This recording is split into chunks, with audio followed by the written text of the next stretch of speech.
Dinner यानी कि हम यहाँ पर बात करने वाले हैं वो भी आप सभी के फेवरेट शो लक्ष्मी निवास की कहानी के बारे में, जहां पर अब आप देखेंगे राधिका खोलेंगी विलन राज बुंदेला का राज। वो कहते हैं ना कि यहाँ पर इंसान अपने काले कर्मों को चाहे कितना भी छुपा ले, लेकिन ऊपर वाला आपकी पोल कभी ना कभी खोल ही देता है। कब तक यहाँ पर खैर मनाते राज बुंदेला अपनी माँ को यहाँ पर अपने साइको पने की वजह से उन्होंने कैद में रखा हुआ था, और यहाँ पर ना जाने कितने पहरे भूमिका पर लगाए। पहले तो भूमिका पर यहाँ पर अपना प्रेम जाल का जादू चलाया, लेकिन जैसे ही भूमिका से शादी हुई, भूमिका को यहाँ पर पूरी तरीके से हर चीज से दूर कर दिया। यहाँ तक कि उसके कॉलेज जाने और कॉलेज के लोगों से उसके बातचीत करने पर भी रोक लगा दी। राधिका यहाँ पर ये सारी चीजें नोटिस कर भी रही थी, तो वो काफी ज्यादा उसे अजीब लग रहा था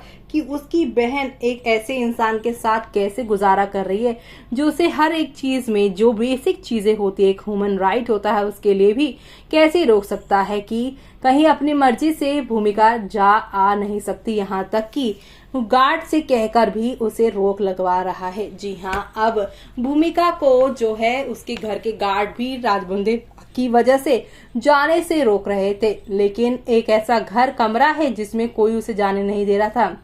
लेकिन उस कमरे का राज यहाँ पर राधिका खोलती नजर आएंगे और बताएंगी कि राज बुंदेला यहाँ पर कैसा एक साइको इंसान है और उसने अपनी माँ को मार दिया था। जी हाँ, वो एक साइकोटिक इंसान है और वो यहाँ पर ये सारी चीजें क्यों कर रहा है, ये सारी बातें राधिका जो है भूमिका को बताने वाली है कि बचपन में यहाँ पर उसके पिता जिस तरीके से उसकी माँ को मारते थे, तो यहाँ पर अपने पिता के अगेंस्ट जाने की बजाय अपने पिता जैसे ही राज बुंदेला बन गया है। यानी कि बचपन में जो कुछ भी उसने गलत देखा उससे वो गलती की ओर ही चला गया, उसने उससे कुछ सही नहीं सीखा।